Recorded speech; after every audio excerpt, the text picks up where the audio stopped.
하나님 말씀 오늘은 구약성경 시편 40편 1절에서 8절까지 말씀 보십니다.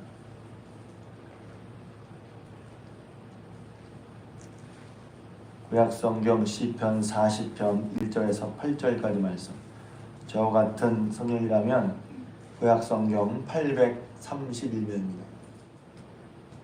시편 40편 말씀, 제가 이제 예전에 이런 적이 있었어요. 그 성경을 다 알 수 없으니까 이제 창세기에는 어떤 말씀이 기억이 나지? 출애굽기, 레위기, 민수기, 신명기 이렇게 따라가고, 그래서 이제 보면 다 여러분 한번 해보셨으면 해보면 어떨까 싶어요. 창세기에는 어떤 말씀, 레위기에 제가 목사가 되기 전에 청년 때 그랬어요. 그리고 이제 시편 중에서도 유명한 시편들이 있죠. 시편 1편, 23편, 또 전 73편, 또 90편, 모세의 기도, 또 100편, 또 103편 이렇게 있어요. 근데 그 중에 하나가 이 40편 말씀입니다. 40편 말씀은 제가 이제 12절인데 수많은 죄악이 나를 둘러싸고 죄악이 머리털보다 더 많은데, 야, 이거 하나님 앞에 절망했단 말이죠. 고개를 들 수도 없어. 그런데 어떻게 기도하지? 여호와여 내게 은총을 베풀어 주옵소서. 제가 이제 기도할 때 기도가 너무 막막한데 이 말씀 딱 보고서 제가 힌트를 얻었어요. 죄도 많고 문제도 많고 낙심이 돼. 야, 이거 어떡하지? 어떻게 기도할지는 모르겠더라고요. 근데 13절에 보면 여호와여 은혜를 베풀어 주세요. 하나님 자비로운 분이시라. 그래서 죄인에게 은혜를 베푸신다는 말이 뭔지 몰랐어요.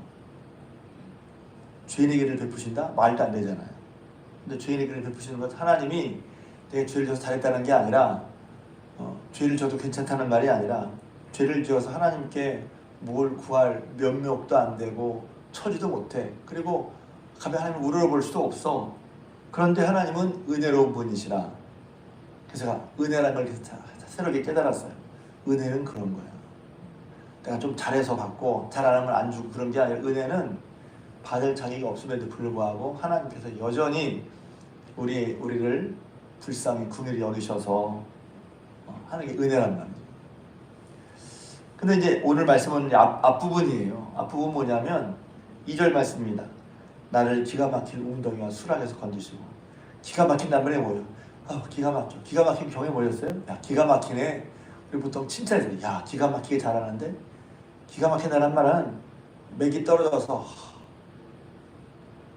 갑자기 퍽 막혀서 뭘 도무지 해볼 심상이 서지 않는, 마음에 뭐 이렇게 하면 되겠다? 계산이 나오면 괜찮아요. 근데 계산이 안 나오는 거죠. 이거 어떻게 해야 되지? 방법도 모르겠어요. 기가 막힌 거예요, 그게. 그러다 가면 망연자실하죠. 뭐 어떻게 되겠어? 힘을 쓸 수가 없어요. 그게 기가 막힌 거예요. 그런데 여기 지금 시편 기자의 상황이 기가 막힐 웅덩이와 수렁에서. 수렁은 뭡니까? 뭘 해결하려고 하면 더 빠져드는 데가 수렁이죠. 해결하면 해결해 보려고 하는데 이게 해결되는 게 아니라 더 빠져들어. 여러분 혹시 기가 막힐 웅덩이와 수렁 같은 곳에 계신 분이 계신지 모르겠어요. 근데 거기서 보면 하나님께서 끌어올리시고 내 발을 견고하게 하셨다는 것이죠. 시편의 말씀이, 제가 제 느낌은, 제 경험은 그래요. 이게 와닿으면, 이 향이 딱 맞으면 너무 은혜가 되고, 뭐 이런 상황이 있어 하면 별로 공감을 못해요. 그런데 내가 이런 상황에 딱 들어가면 시편 말씀이 무척 위로가 되죠.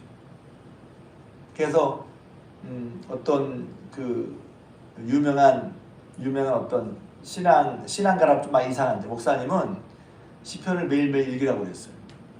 왜냐하면 우리 마음에 어떤 상황에, 왜냐하면 문제를 풀어지는 게 6월 문제고 딱 이렇게 풀어지는 것도 있지만, 이쪽에서 힘을 얻으면 이쪽에서 문제가 풀어지거든요.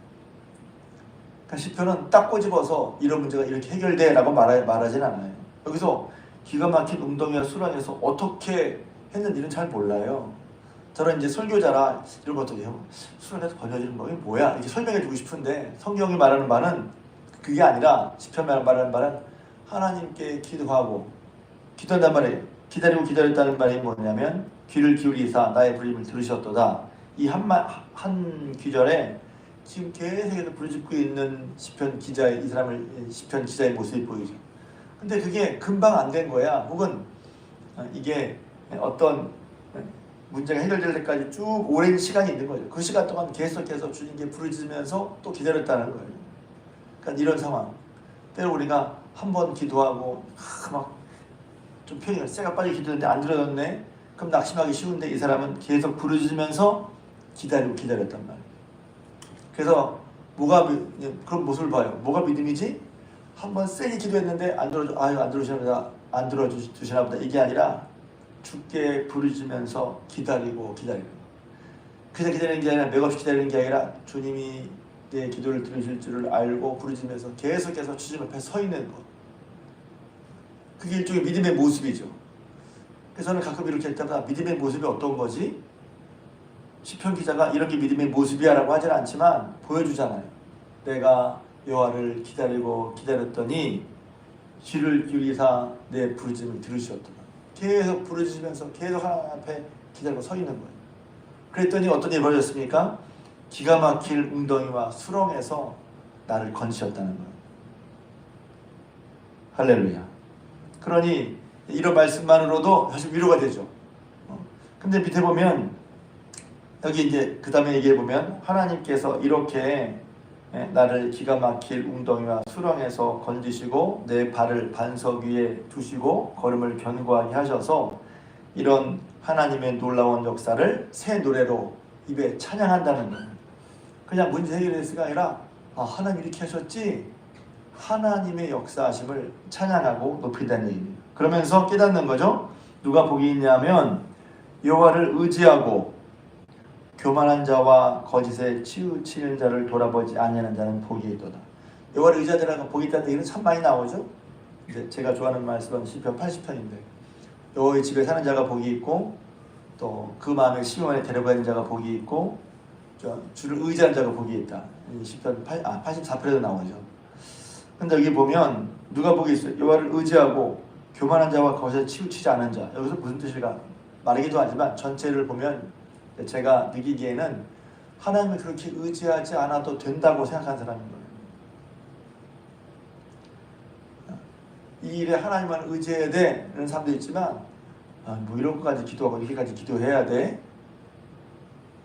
교만한 자, 거짓에 치우치지 않은 자가 복이 있다는 거예요. 왜냐하면 그 밑에 나오거든요. 우리 이런 생각 잘 못하죠. 5절에 보면 하나님께서 행하신 기적도 많고 우리를 향하신 생각도 많다는 거예요. 하나님은 우리를 향해서 생각이 참 많아. 그 생각은 다른 말로 기대라고 그럴 수도 있어요. 하나님이 나를 향한 생각, 저를 향한 생각, 여러분을 각각의 생각이 많다는 거죠. 계획도 많아. 우리가 다 생각할 수 없어. 그러니까 저는 좀 표현이 그런데 하나님이 우리를 보시면 우리가 부족한데 죄를 용서받고 하나님이 가지고 산다고 하는데 우리의 모습이 한편으로는 거의 무조건적으로 사랑하시기도 하지만 한편으로는 하나님의 자녀이기에 우리가 하나님이 원하시는 대로 성장해야 되고 변화해야 될 게 얼마나 많겠어요. 자칫하면 이게 숨 막혀. 자칫 그게 아니라 하나님의 사랑에는 돌아온 줄 제가 이제 삶에 대한 규범, 삶에 대한 기도 그리스도의 삶에 대한 얘기를 할 텐데 말씀을 주시니 저 사람 말씀을 무거워요, 답답해요. 하나님 우리를 무겁게 하고 답답하기 위해서 말씀을 주신 게 아니잖아요. 우리를 사랑하셔서 기대와 우리를 행복하게 하기 위해서 말씀 주신 거란 말이에요. 말씀 어떻게 받아도 되게 중요하잖아요. 여기 보면 우리를 향하신 생각이 너무너무 많아. 널리 알 수도 없고 말할 수도 없고 셀 수도 없어.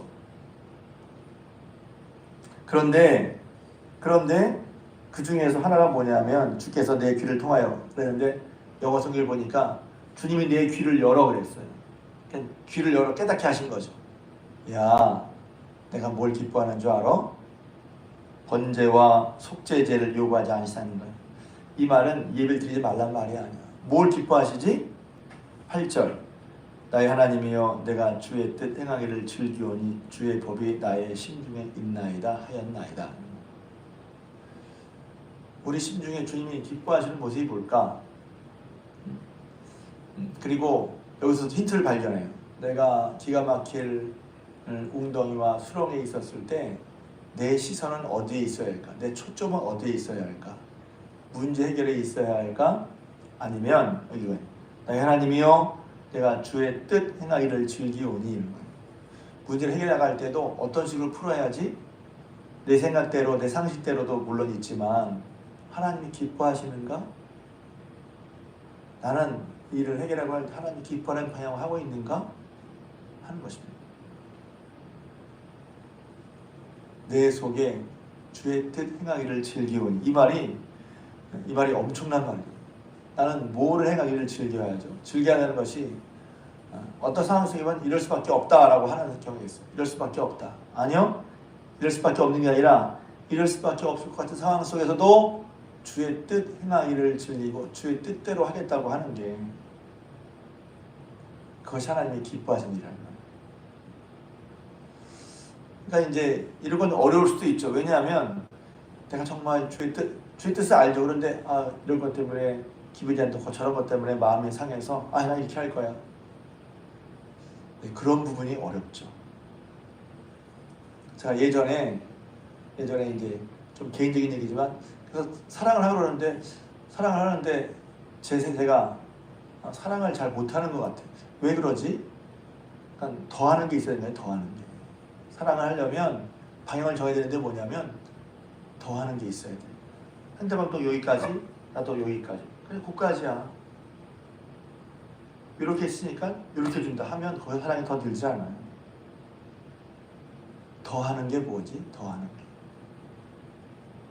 그래서 뭐가 어렵냐면 상대방은 여기까지 했는데 나도 여기까지 했어. 그래. 근데 거기 뭐가 진짜 어렵냐면 더 하는 게 어려운 거예요. 더 하는 게. 그걸 모르나? 그걸 알게 됐어. 나는 쉽지 않죠. 그냥 기도해야죠. 그런 기도도 많이 했어요. 좋아. 너 이렇게 했지? 좋아. 받은 만큼 주겠다. 받은 만큼 주지 않는 것도 쉽지 않아요. 이겠지? 좋아. 당신 나도 이렇게 한다? 보통은 그런단 말이에요. 그런데 하나님의 뜻을 심중에 두고 나는 받았지만 난 받은 대로 하지 않는 거. 정말 어렵죠. 우리 마음속에 다 그게 있어요. 그래서 저는 제가 내가 이렇게 굉장히 많구나. 받은 대로 하지 않는. 성도 사이도 마찬가지입니다. 저 사람 저래. 나도 저래야지. 교회에 사랑이 있게 해달라고 뭘 그런 게 아니라 사람은 어떻게 하는 거예요? 나 이렇게 받았지만 난 받은 대로 안 하는 거예요. 저 사람 인사 안 해? 나도 인사 안 해. 똑같은 거죠. 저 사람 인사 안 하지만 나는 인사해야지. 그게 더 하는 거예요. 받은 대로 하는 것이 아니라 받은 대로 하지 않은 거예요. 하나님도 말씀하시면서 너희가 너희에게 잘한 사람에게 잘해주면 그게 뭐 잘하는 거야? 하나님 보는 이방인도 똑같이 해. 그러니까 이런 것을 마음에 품고 여러 가지가 있죠. 제가 이제 30주년 맞이하면서 간증문 쓰기를 할 거예요. 저희는 권사님도 딱 간증을 썼으면 좋겠어요. 간증을 어떻게 써요? 간증 쓸 수 있도록 다 이렇게 첫 번째 뭐 쓰세요, 두 번째 뭐 쓰세요 이렇게 얘기를 할 거예요. 근데 제가 목회를 하면서 기억나는 제 여러 가지가 있잖아요. 주의 뜻 행하기를 즐긴다는 말을 얘기하려고 지금 그러는 거예요. 주의 뜻 행하는 게 뭐지? 어느 때 행하는 거지? 그러니까 제가 목회를 하다가 목회를 못할 상황이 됐었어요. 예전에 시골집에 살 때 여러 가지가 있었죠. 뭐 상황도 어렵고 지금 있는 시골집에서는 서야 목회하기가 어렵고 왜냐면 교회를 성도가 한 사람 왔다가 가면 그냥 집에다가 안방에다가 그냥 그릇상 딱 놓고 피아노도 없이 나중에 어디서 얻어온 풍금 가지고 했으니까 예배 드리고 왔다가 한 번 예배 드리고 안 와요. 도망가요. 그리고서 선교비를 이제 주시는 곳이 있었는데 선교비를 끊겠다는 거예요. 컸죠. 그때 수입이 아무것도 없었는데 30만 원 선교 받았으니까 턱도 없었지만 아무튼 그렇고서 또 이제 광야로 나가려는 계획이 있었는데 그것도 어떤 목사님이 뭐 일부러라기보다 아무튼 방해하는 것처럼 돼서 못 나가게 됐어요. 제 마음속에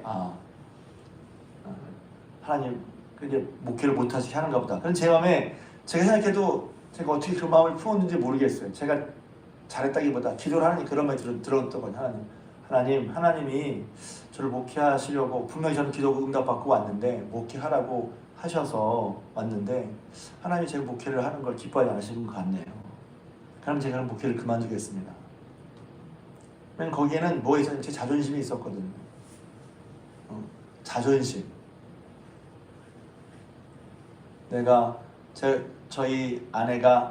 저희 집이 아버님의 4남매, 저희 형제도 4남매거든요. 근데 아버님 4남매 중에서 우리 집만 예수 믿어요. 그리고 저는 또 그 맞이의 맞이야. 저희 형제도 4남매입니다. 3남 1녀인데 제가 서울에서 이제 대학을 나왔으니까 이제 기대가 있잖아요. 대학을 나왔으니까 뭐 이렇게 좀 직장에 괜찮은 데 들어가는 일반적인 기대죠. 그런데 대학 나와서 은혜 받고 신학대학을 하더니 목회를 나갔다가 목회를 실패하고 들어왔다는 거예요. 사람이 그냥 별거 생각하지 않지만 자기 나름대로 자존심이 다 있거든요. 제 속에 자존심 같은 게 있어요. 내가 꼭 성공해서, 예를 들면 성공해서 그게 뭘 대놓고 그것을 따라가는 것만도 아니지만 그 상황에 딱 들어가니까 내 속에 어떤 자존심이 느껴져요. 성공해서 해야 될 텐데 이들 실패해서 가면 그게 뭐야? 그런 자존심 같은 게 있었어요. 그런데 하나님이 그렇게 하기 싫어하시니까 그러면 네 하나님 그걸 그만두겠습니다. 그런데 그 다음 말이에요. 그런데 제가 하나님 계시고 분명히 알았거든요. 제가 하나님을 분명히 만났고 제가 목회를 하든 하나님이 계시단 말이에요. 하나님 저를 만나주셨고 하나님이 계시니까 그러면 목회를 못하더라도 제가 장로처럼 평소대로 섬기겠습니다 하고 정말 그렇게 진심으로 마음을 접고 기도했어요. 자존심을 내려놓고. 근데 하나님이 그때서부터 역사하시더라고요. 그래서 큰 경험을 했어요. 자존심을 내려놓는 건 죽는 거거든요, 사람이. 내가 예를 들면 사람한테 얘기했어요. 내가 공부도 못했고 재산도 없지만 난 이거 있어, 이거 자존심만. 그런 게 다 있거든요. 제가 뭐가 있겠어요? 교회를 기초 그랬는데 뭐가 있겠어요? 그런데 기도하다가 이것도 나중에 알았어요. 그래서 간증을 쓰는 게 중요해 뭐냐면 내가 한 일인데 이게 나한테 무슨 의미인지 하는 건 뒤돌아봐서 생각할 때 여러 번을 곰곰이 생각해 보게 돼요. 그러니까 이게 뭐지? 이게 내가 죽은 거구나. 하나님 말씀에 따라 내가 어떤 경우에라도 주를 따르겠다 하는 걸 테스트 받은 것 같은 느낌이에요. 그때는 몰랐는데 네가 네 자존심도 꺾이고 네가 하고자 하는 바를 다 못하게 되더라도 그래도 나를 따를 거야? 이런 것 같은 거죠, 쉽게 말하면. 그때는 그런 걸 몰랐어요. 그냥 어떻게 이걸 해결할지도 몰랐어요. 그러니까 여기 보면 기가 막힌 응답이나 수량에서 어떻게 해결해야지? 그런데 제가 보니까 뭐가 정답이냐면 하나님께 붙들려서 하나님의 뜻대로 행하겠다. 이 문제를 풀기 위해서 답이 아닌 것 같은데 내가 하나님 뜻대로 행하겠다. 하나님을 믿는 믿음을 버리지 않겠다. 이게 그러니까 정답 같지 않은 해답이었단 말이야. 이게 풀어져야 돼. 근데 어떻게 풀어지지? 몰라. 그런데 마치 하나님 테스트 같은. 그래서 제가 아브라함과 비교해서 얘기했어요. 근데 이삭을 바치라는 것 같은 테스트라는 거예요. 내가 정말 귀중히 여기는 거, 내가 정말 소중히 여기는 거, 그것이 무너져도 내가 하나님을 섬기겠다. 하나님 뜻대로 하겠다. 이 부분이 중요한 거예요. 우리 하나님 믿지만 어떤 면에서 내가 정말 중요한 거, 자존심은 잘 보이잖아요. 내 밑바닥에 쑥 가라앉아 있어. 근데 이것을 지키려고 이거 없으면 죽으려고 하고 다 끝났다고 하고. 그런데 그게 없어져도 하나님을 믿겠다는 거죠. 그게 없어져도 하나님 따르겠다는 거죠. 그때는 그걸 몰랐단 말이에요. 그러니까 진짜였으니까 진심으로 목회를 하나님이 못하게 하시니까 그냥 접고 하려고 그랬어요. 근데 놀라운 그 다음부터 하나님이 역사하기 시작하시는 거죠. 그 다음부터 어떤 분이 1,500만 원을 헌금해 주셨어요. 어떻게 제가 어떻게 알겠어요? 방법을? 지금도 기억나요. 잊혀지지가 않아. 두 군데서 500만 원씩을 도와주셨어요. 그래서 2,500만 원 가지고 그 전세를 얻을 수가 있었어. 나머지 1,500에 대한 월세는 30만 원씩 다달이 갚으면서 교회를 이전했어요. 이전할 때도 공사를 해야 되는데 지금도 기억납니다. 그때 이제 우리 연합신명기도에서 간판 200만 원짜리 우리가 한 건 제가 버리기 어려웠는데 저희가 산 건 40만 원. 이걸 안 잊어버렸지. 40만 원 강배상 하나 산 것밖에 없어요. 얼마 전에 버리기 싫었는데 치워버려서 이제 버렸는데 그거 산 것밖에 없고 나머지 안에 실내 장식한 거, 카페트 까는 거, 장판 까는 거, 칸막이 공사하는 거 다 주변에서 도와주셔서 제가 어떻게 할 수 있겠어요? 그런데 하나님의 우리 향한 생각은 많은 거예요. 너무 많아. 그래서 우리는 뭘 해야지? 귀를 열어. 하나님 뭘 기뻐하시지? 우리 마음에 주의 뜻 행하기를 즐기고 심중에 주의 법이 있는 대로 행하는 거예요. 그래서 기가 막힌 수렁이었죠. 제가 어떻게 저는 목회를 그만두겠다고 할 정도예요. 기가 막힌 운동이어 수렁에서 건지셨어요. 기도를 얼마나 많이 했겠어요. 하나님 간절히. 그래서 또 깨닫습니다. 우리가 간절하다고 하는데 간절하지 않은 거예요. 좀 표현해서 양해하십시오. 똥줄이 탔어요. 이거 어떻게 해야지? 인생을 다 걸었어요. 그냥 하는 게 아니라 인생 걸린 얘기잖아요. 걸린 일이잖아요. 똥줄이 탔다고. 그렇게 하는. 근데 그러면 보통 이제 은혜 받은 감사한 게 뭐냐면 그렇게 하다면 튀기려 나가잖아요. 교회 튀기려 나간다니까. 나 교회 안 나. 하나님 안 믿어. 근데 감사한 건 그렇더라도 하나님 앞에 있었다는 거예요. 그래서 하나님 만난 체험이 왜 중요하냐면 이거예요.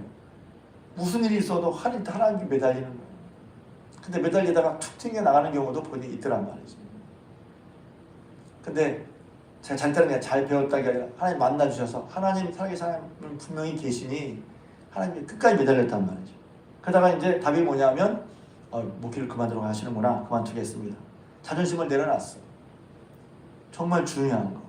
그런데 그렇지만 하나님 뜻대로 하나님 역시 하나님 만났으면 하나님 뜻대로 살겠습니다 하는 게 마치 나중에 보니까 테스트 같은 거였단 말이죠. 근데 그러니까 그렇게 하고 난 다음에 제가 경험이 하고 났더니 제가 생각하지 못한 데서 전혀 생각하지 못한 방법으로 문제가 해결되는 거예요. 전 경험했어요. 그래서 내 머리로 이걸 어떻게 해결하고 그것도 어떻게 해결하고 그것도 중요하죠. 중요하지만 하나님 앞에 내 마음을 들여서 주께 부르짖고 기다리고 또 그러면서 내가 이제 내 생각보다 많은 주님의 뜻이 있으니 주님의 뜻대로 순종하려고 하는 마음이 있을 때 그게 내 생각과 내 감정으로 풀어지는 게 아니라 하나님이 풀어주시는 거예요. 그러기에 우리가 기도할 때도 이렇게 된다가 아니라 기도하면서 좀 봐야죠. 우리가 혹시 교만하지 않은지. 내가 하나님 말 따를 때 나의 딱 이것이 있어서 이것은 못 건드려 하는 것이 있는지 그것도 내려놔야죠. 그리고 하나님 뜻대로 하겠다고 해야죠. 그러면 여기 보면 하나님께서 우리랑 많은 생각으로 우리를 기가 막힐 웅덩이와 수렁에서 끌어올리시고 견고하게 해주는 겁니다. 그거 내가 알아서 한 게 아니라 하다 보니 깨달아진 거죠. 다시 한번 저 여러분들이 나를 기가 막힐 웅덩이와 수렁에서 건지시는 주님을 아시고 믿고 하나님께 부르짖고 기다리시기를 주님을 부탁을 드립니다. 뿐만 아니라 그럴 때 주님께서 우리 귀를 열어 우리 가운데 말씀하시는 내 심중에 내 마음에 뭐가 있지? 자존심 이건 버릴 수 없어 하는 것이 아니라 하나님의 뜻 행하기를 즐기는 그런 마음이 주의 뜻을 행하고자 하는 마음이 여러분 심중에 있어서 주님께서 그것을 보시고 주님께서 해결해 주시는 그런 귀한 역사를 경험하는 저 여러분 되시기를 주님의 이름으로 부탁을 드립니다.